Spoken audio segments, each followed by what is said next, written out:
And good morning to you. It is Friday, March the 12th. Welcome to Up to the Minute. I'm Todd Duplantis. We've got your HCC news and information for the next half hour and some special guests. It's hashtag Film Friday, but also hashtag Frank on Friday. Frank Cooper's joining us, and good to see you, Frank. Good to see you with us on this Friday.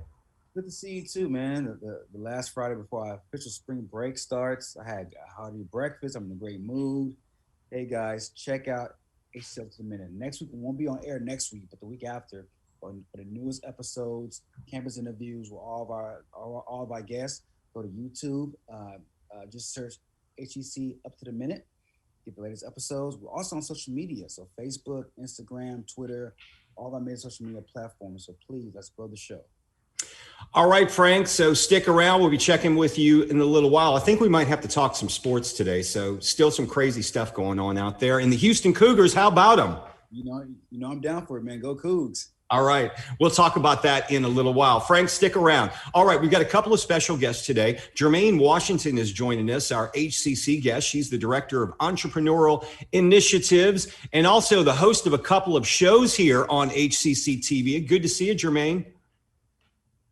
Hello, thank you so much for having me. And yes, I'm a veteran with you now, 2 years of being a host on a show. All right. Well, it's good to see you. We're going to talk about your shows and a few other things in a little while, so stick around. But you know, folks, it's Film Fridays, and a special, I'd have to say River Oaks Theater has a special place in my heart because I've been going to that theater for years, literally since I was a teenager. Went to go see Rocky Horror there, and now my wife and I go to movies there just about every week, but they're struggling right now and possibly looking at closing. We can't have that happen. We need to see what we can do to keep them open. So we want to invite our film students to watch, and we also want to welcome Margot Gerber. And Margot is the Vice President of Marketing and Publicity with Landmark Theaters and also representing River Oaks. She's joining us from Los Angeles. Good morning, Margot. If we can get you to unmute your microphone. Good morning. Well, welcome to the show. I know we've heard about it in Houston literally for the past several weeks, that River Oaks Theater is struggling. You know, I went there a couple of months ago, and we were the only ones in the theater. A lot of people just are a little afraid to get back into theaters right now. But I've got to admit, though, over the past few weeks, since the publicity's been getting out, we went last week, and there were more people there than I've seen in the last year. A lot of people seem to be supporting the theater, wanting to keep it open, because here in Houston, we don't want to lose River Oaks. Yeah, the River Oaks is a really special place, and Landmark has been programming it since 1976. So that's 45 years, bringing a lot of art house films into the community, and then also special events like the Rocky Horror Picture Show that you mentioned. Yeah, I think it was a rite of passage when you're a teenager in Houston, no matter where you live around the city. I lived about 45 minutes north of here. That's where I grew up. I live near downtown now, but we used to drive down to the River Oaks Theater and watch Rocky Horror because you had the actors on stage acting out with the film. And boy, that's just memories you'll never forget. Where are we with the negotiations now? Because we heard there were some issues and it seemed like both sides were at a standstill. Can you tell us where we are with those negotiations? Well, the good news is Landmark is talking to Weingarten Realty now, so hopefully something will be able to be worked out. The bigger issue across the country is just that movie theaters are really suffering when things change within the industry in terms of how quickly the distributors are putting the films out in ways that people can see at home. It impacts movie theaters. And so there's a lot of work that will need to be done between distributors and movie theaters to keep movie theaters thriving into the coming years. It's kind of troubling because, I want to compare it to when years ago when people kept saying, the video stores are going to close. You're not going to be able to go rent the DVDs. And we're thinking, how are they going to close Blockbuster? They're a conglomerate. They're everywhere. But they did. I think there's one Blockbuster open in Alaska right now, but that's about it. It's independently owned. And we're looking at theater chains like Regal, for example. They reopened. We went there for movies, and then they shut down, and they haven't reopened again. But River Oaks keeps plugging along. That little theater, they reopened several months ago, and they're a mainstay here in Houston. But it's got to be troubling looking at the industry overall. It is. The movie attendance has gone down, upwards of 90%. And it's understandable, aren't ready to go into public places again where they're sitting in a crowd. And of course, we do have social distancing in all of our theaters and are continuing to maintain that. Everybody has to wear a mask, so we're taking all the precautions. There have not been any COVID cases linked to movie theaters across the country that we've ever heard about. There is a National Association of Theater Owners that keeps an eye on these things and has developed the Cinema Safe program, which is protocols for cleaning. So everything is as germ-free as possible. We're taking extra time between screenings. So these kinds of things, the more people know about them, maybe they'll start to feel safer, the more people that get vaccinated. But it's going to be slow. And that's one of the things, in the negotiation is that, you hear this phrase, we're all in this together. And landlords are going to have to be in it together with some of the businesses like nightclubs or event spaces, movie theaters, that literally cannot just wave a magic wand and go back to the levels of business they were doing pre-pandemic. Well, here in Texas, I know in Los Angeles, we talked before the show started, and you're saying the theaters out there haven't reopened yet. Almost a year now, and they haven't reopened. Now, we just heard that theaters are going to reopen in Los Angeles. Actually, I think tomorrow is officially when theaters could open, but of course, everybody needs a couple of days to rehire staff and get the theaters, dusted off after being closed for a year, make sure the equipment works, order concessions. So we won't be opening in LA until next weekend, but hopefully the opening of all of these things isn't just based on the fact that our economy needs to start again, but based on real health statistics, that everybody can start going out again. Well, that's kind of the dilemma we're facing here in Texas, because the governor opened up the state to 100%. A lot of businesses still aren't operating at 100%, but they lifted the mask order, and a lot of private businesses are saying still wear a mask. You mentioned something real important with your theaters, because if folks are thinking of going to River Oaks and they're wondering, well, is it going to be safe? Are they going to be packed in there? You guys will still be practicing social distance and have the same safety protocols in place from what you're saying, correct? Absolutely. I mean, it'll be months from now until enough people have been vaccinated that we can start to relax those things. And I think people are going to continue to be a little bit wary of, washing hands and all of those things after this year-long experience. And, maybe we'll have less colds in the future because people will be more fastidious about their germ situation. You also, in Los Angeles, I'm sure you've seen the news and the reports with people protesting, wanting to help River Oaks to keep it from closing. That's got to be uplifting for you that this community is really standing by that little theater. I've seen pictures of River Oaks Theater from back in the 30s when it was literally the only building on the block. And now it's surrounded by other buildings, but it's still there, still has that same facade, and people just don't want to see it go away. No, the community, it's been really overwhelming, and I've met so many interesting people in the arts and film community. And I understand that this is the second time that there's been a Save the River Oaks campaign in the 21st century. Yep. And, we're only 21 years into it, barely. So, people love historic movie theaters. I understand this is the last historic movie theater in Houston that's operating. Others were turned into other things or torn down. And this idea of a movie theater with the marquee like this, it's very different than going into a mall, going into a black box theater. And it's important for the community to have these kinds of historic touchstones to the past. And I think that, the theater could be revitalized with a lot of the community members have ideas for things they'd like to be doing in there in addition to movies. It's very exciting to hear their ideas. And we're hoping that if we can sign a lease, that perhaps, we bring back the Rocky Horror Picture Show and maybe some other, kind of live component things in addition to the movies. And there's something going on tomorrow where supporters can go out and take a stand to support River Oaks.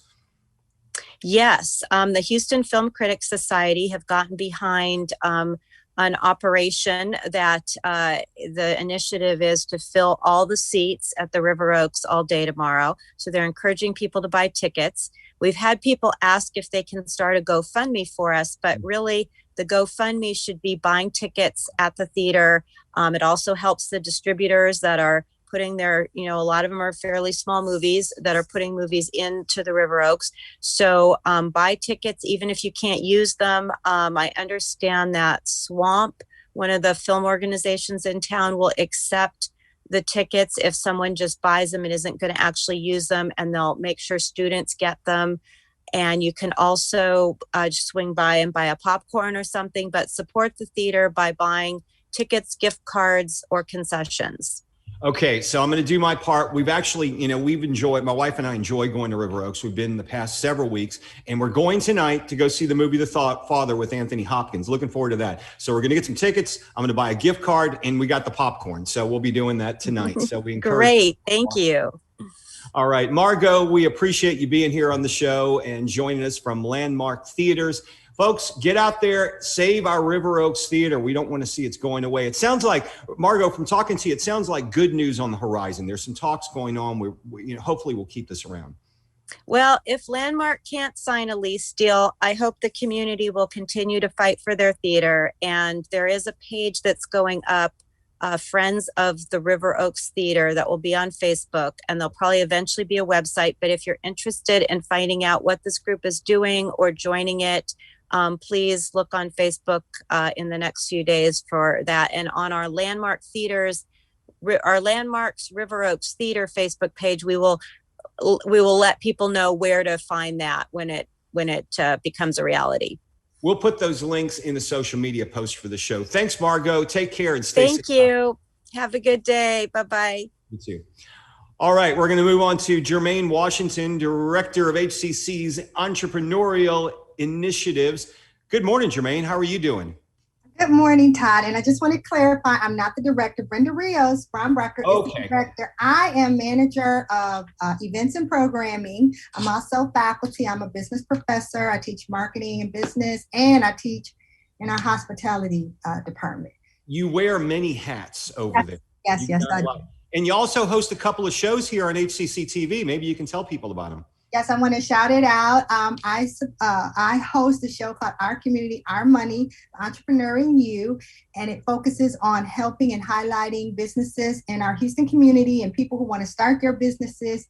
We just give a lot of information on resources and anything you need when you want to start a business. And the other thing I host, thanks to you, is a podcast called The Launch Pod, a platform for takeoff. And that is really dedicated to our student entrepreneurs who are looking to start or own their own business or just have entrepreneurial thinking and leadership skills. So those are the two shows that I host, and I love them. And so, yeah. All right. So I want to talk with you about something you guys have coming up this month called Women of Color Business Shower. Tell us about that. Okay, it was a unique take on a baby shower. Women, we typically get together for baby showers, and we kind of put gifts on each other, and we play games, and we highlight that new mother. Well, we thought of that in terms of a new business. Let's bring in women who are starting a new business, highlight them. We're going to have some games where they can win some unique prizes that's going to help forward their business goals. And also, we're just going to have amazing speakers that are going to be discussing things like investing, as well as also they're going to be talking about social media, which is something that you are quite aware of. Germaine, I found something in my notes here, and this is kind of disturbing. And it says women of color have the highest unemployment rate during the pandemic. Is that the case?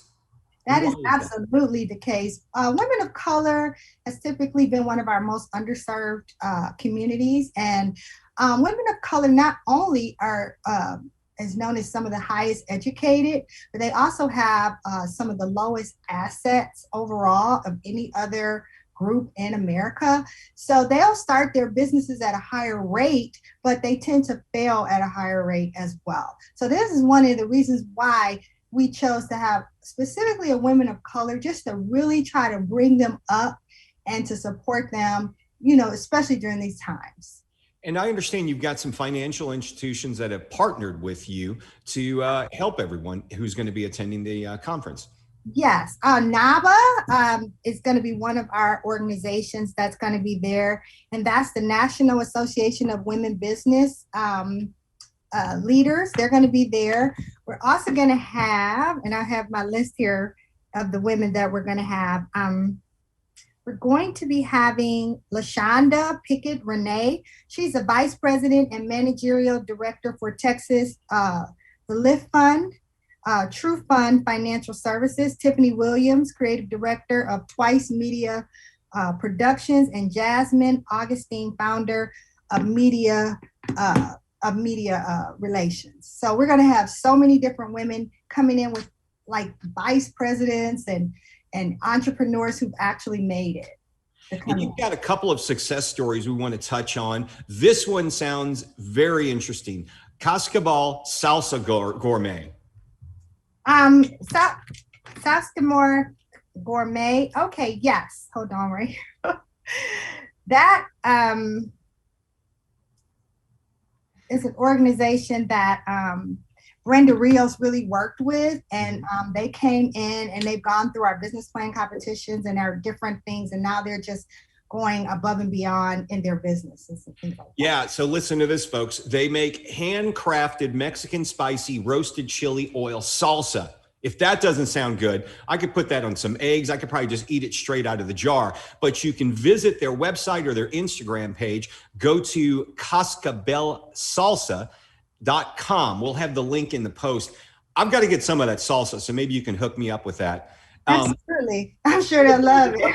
Yeah, so hook me up with that. And there's also another one called Too Bougie Beauty.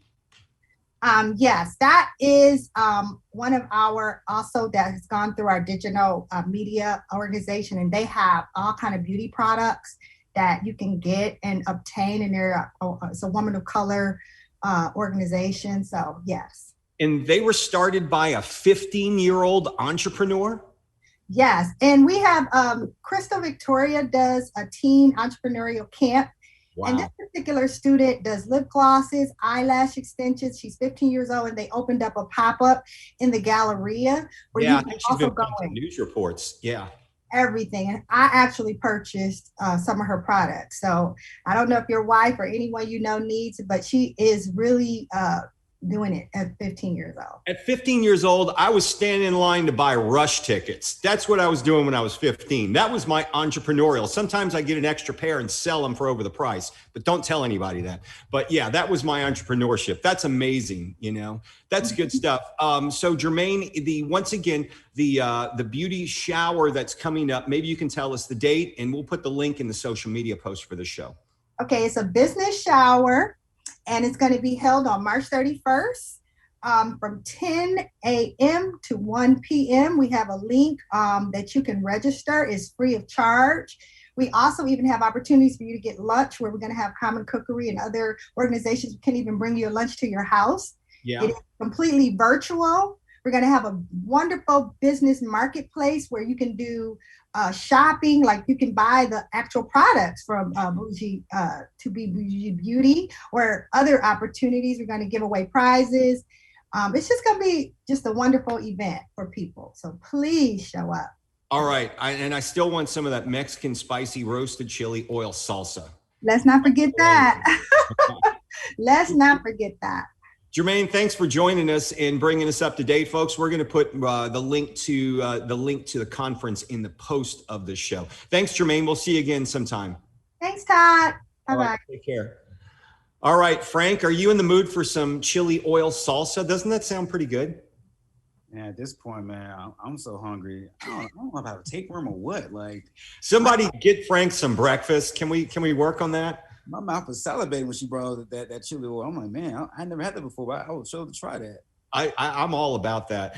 All right, so folks, we got some HCC news and announcements. Reading Culture and Katie Creative Writing Club, HCC's Reading Culture and Katie Creative Writing Club, that's a mouthful. They're presenting an evening with renowned Nigerian artist Ayukinle Famlomo.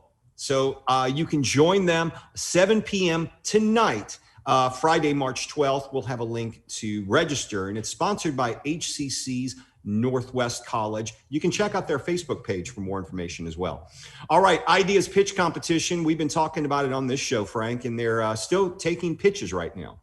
Absolutely. So HCC students can share their creative ideas and innovations for sustainability and societal needs. Individuals or teams can pitch a product or service. Entries must be submitted between I'm assuming now to April 30th. Yeah. So for more information on that, go to hccs.edu/pitch.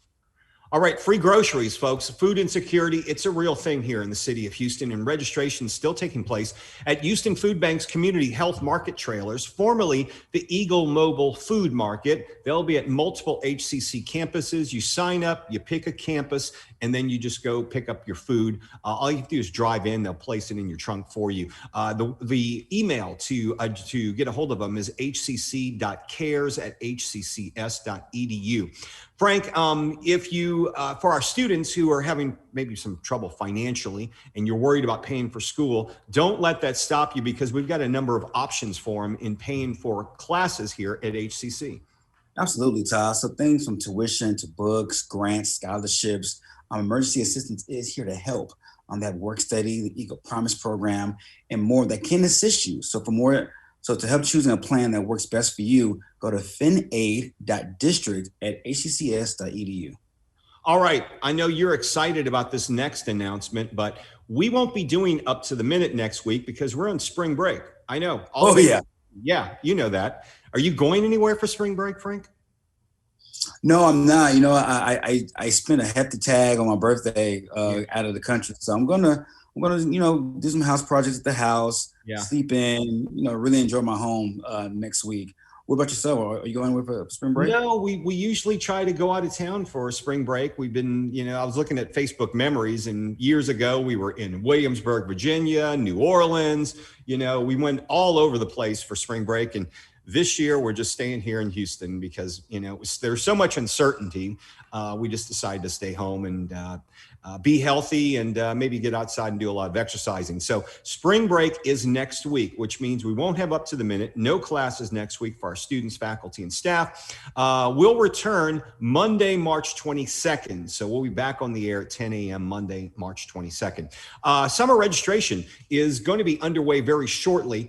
Changes to the course delivery for the Flex Campus and lab-based classes, those are changing a bit. So go online, take a look at the options. We're still going to have online options. We are going to have face-to-face options this summer and in the fall. That's the anticipation right now, following CDC guidelines.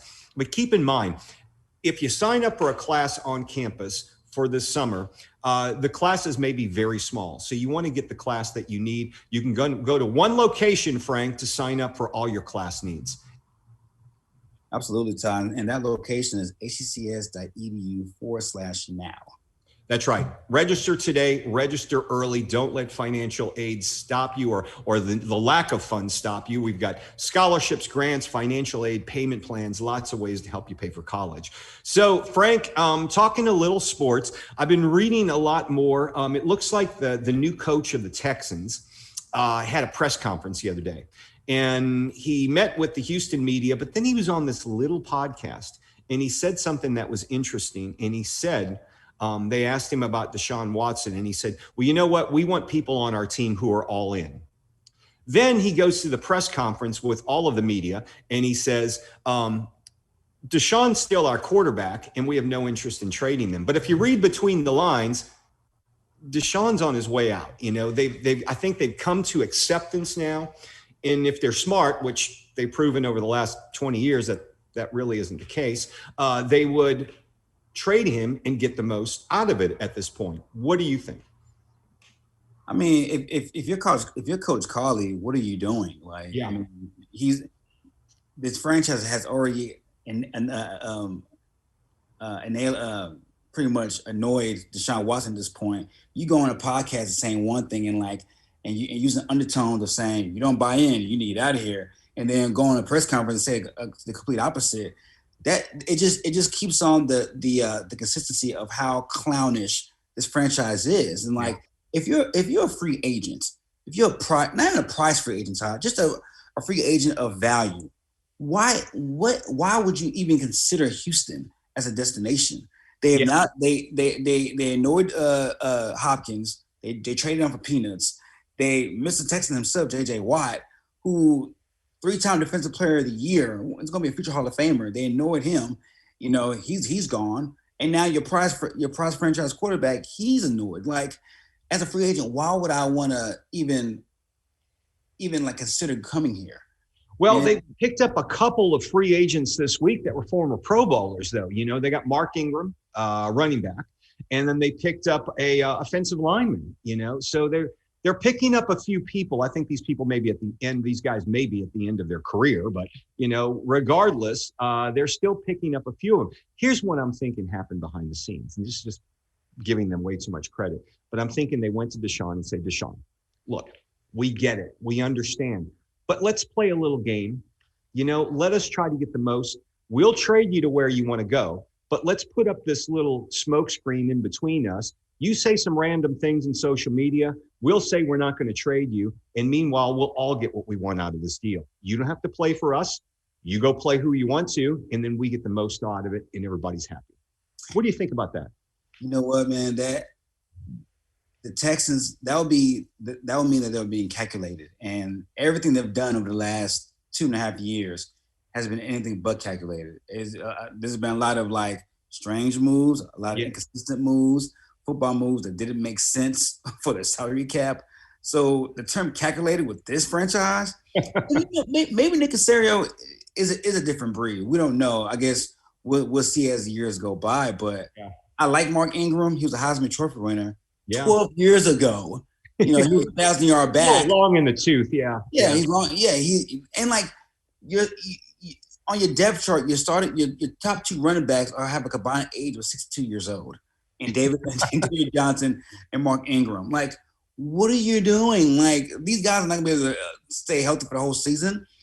Well, I think you draft a young running back. You know, get yourself a young running back with some of these picks that you're going to get for Deshaun. Get a quarterback, get the number 2 pick, go with the Jets, you know, get yourself a running back, and then fix the offensive line, get a corner, you know, a few corners. Bring in these older guys to teach them and to maybe fill in, and then start moving them in. Now, that's the only way they got to go. They don't have much of a choice at this point. They don't. They don't. And, you know, also in football news this morning, as of 9:30 a.m. right before the show started, Tom Brady ripped up his 1 year, the 1 year left on his deal, and signed a 4-year extension today. He'll be playing for 46. Yeah, so like you know, prior the last couple of years, he said that, you know, ideally he'd like to play to 45. Yeah, he's 3 now. So if this contract ends and he plays up the rest of his contract, he'll be 47. Like he's legitimately thinking about playing beyond 45. And like, at this point, I can't doubt him anymore. Like when he was 40, I was like, man, I don't see him playing another couple of years. I could be wrong, man. He looks like he looks healthy. He looks, you know, the arm looks live. Yes, they franchise tag Chris Godwin, the receiver. They re-signed Levante David. They're poised for another run. Yeah, well, we'll just see how that goes out. Meanwhile, the Texans, they're just Texaning. That's what they're doing. They're keeping the beat. But the team that's real in Houston, the Houston Cougars play Tulane tonight for the American Athletic League Championship, I think it is. So they'll start their run to see if they can make it through this, and then hopefully get a high seed in the March Madness. Absolutely, man. I can't wait to see. And, you know, I'm in the minority here. I love what college basketball is at now. Like, for the first time in, like, I want to say 30-something years, you had an AP Top 25 that didn't have North Carolina, that didn't have Duke. Yeah. You know, these are some of the blue bloods of college basketball. And now Gonzaga, who's really just come on in the last couple of, last decade. They're a power. Creighton is a power. Baylor is a power. Like, I like seeing this talent being dispersed, and like now the whole, I want to go to North Carolina because that's where Jordan went, or I want to go to Duke because that's where Coach K went.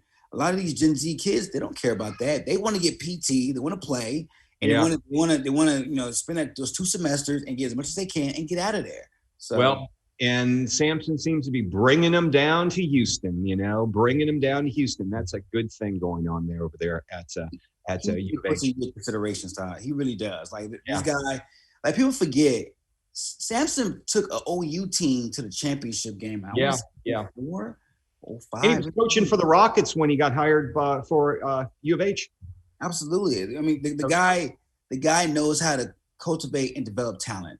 And I shout out to him, and I hope to the highest that U of H has a great, powerful run.